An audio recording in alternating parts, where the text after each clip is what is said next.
Late Adulthood by Judy, Chao, Laney, Polk, and Esmeralda, Lucero. In this presentation, we will outline the biosocial, cognitive, and psychosocial developments in late adulthood, as well as an assessment tool used to assess the developmental status of an individual in late adulthood. In any developmental stage, there are physical changes. Some of the physical changes that occur during late adulthood include the senses declining.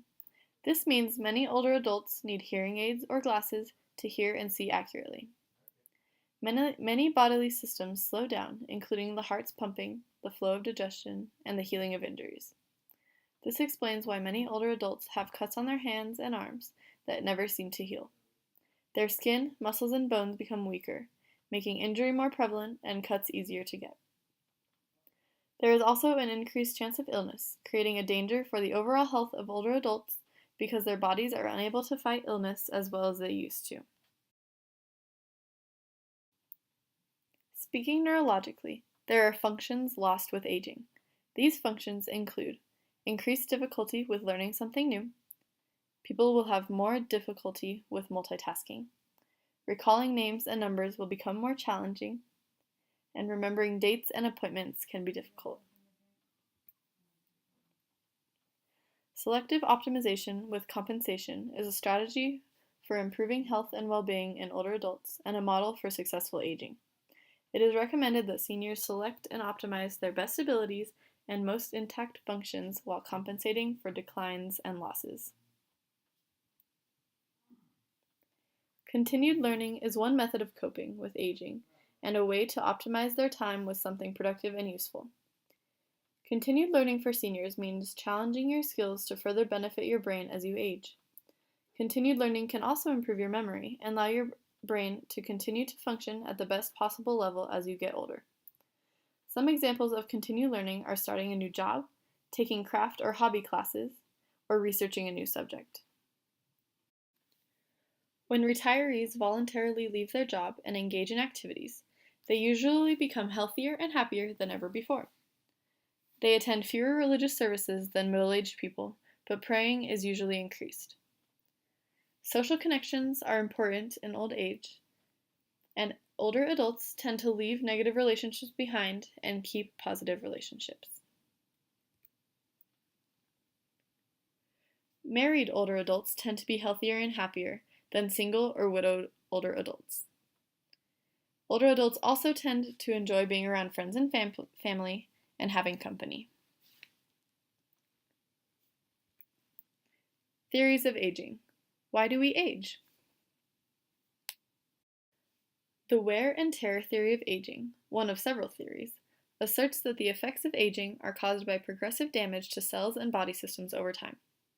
Essentially, our bodies wear out due to use. Once they wear out, they can no longer function properly.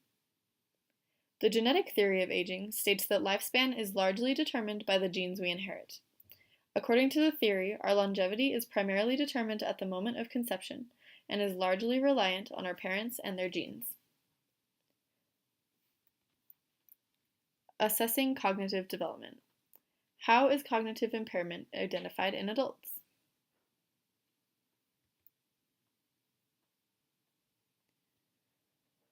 One example of a tool used to assess cognitive development in late adulthood is a dementia screening indicator.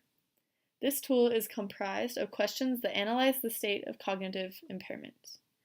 The results of the questions are scaled by points, and the points are added up to decide if the patient needs further screening for cognitive impairment related to dementia. If the points total to 22 or greater, the patient is recommended to be seen by a specialist and screened further for dementia. Biosocial development in late adulthood. Ageism. Ageism is treating older people as if they are frail and confused. It is often seen as a need to fix older people. If older people believe that they are in fact feeble, they stop taking care of themselves. Confidence is important, and if a caretaker or anyone around an elderly person is ageist, the patient will have no confidence or determination to maintain their health or seek treatment. Because of the lack of help and medical assistance, aging quickens.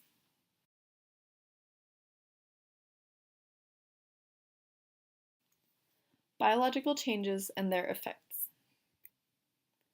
Many biological changes occur during the development of late adulthood. First, aging affects sex. Sex becomes less frequent and sometimes stops altogether in late adulthood. Sexual affection begins to be expressed in more subtle ways such as hand-holding and cuddling.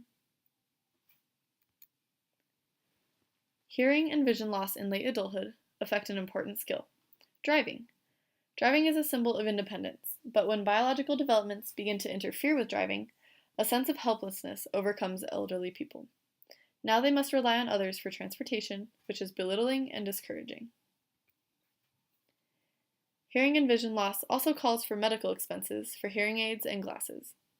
These tools to improve the senses can quickly become expensive, although their purpose is very helpful to those who have lost certain senses due to biological aging. Compression of morbidity is the reduction of the time a person spends ill before dying. Modern medicine has aided the compression of morbidity, causing patients to adopt a healthier lifestyle in order to prevent the conditions they may spend their last years suffering from.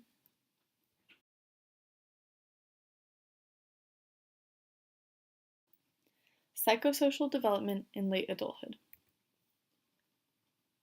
Self-theory is a theory which focuses on one's core self in order to maintain one's integrity and identity. Another type of theory is stratification. Stratification focuses on the social forces acting on someone. These forces can affect a person's ability to function in society and limit their life choices. Gender, ethnicity, age, and income stratification affect late adulthood patients by limiting them based on characteristics that are uncontrollable. For example, an immigrant who recently moved to the United States during late adulthood will face different challenges adjusting to the new culture because of ethnic stratification. Getting Social Security or a pension is difficult because these programs are designed for people who have worked and contributed to a company for many years of their life.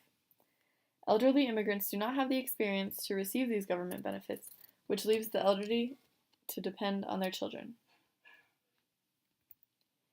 Activities of late adulthood individuals change through their development. Many retire and begin new activities and hobbies. Others choose to do volunteer work or continue working through late adulthood. Frailty affecting the elderly at the end of life is defined as terminal decline. Mental sharpness and happiness lessens, weight is lost, and the ability to perform self-care tasks becomes increasingly difficult. Cognitive development in late adulthood.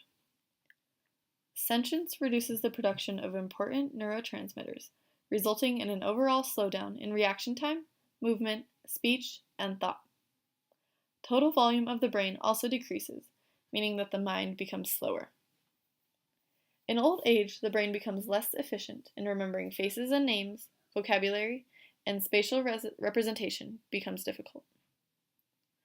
Due to the biological slowing of the brain, multitasking also becomes hard for a late adulthood patient. Neurons do not fire as quickly as they should, meaning that completing several tasks at once requires more energy than the elderly have. Neurocognitive disorders are unfortunately common in late adulthood. Alzheimer's, Parkinson's, and Lewy body disease are the most prevalent, and sometimes all three can affect a patient at one time.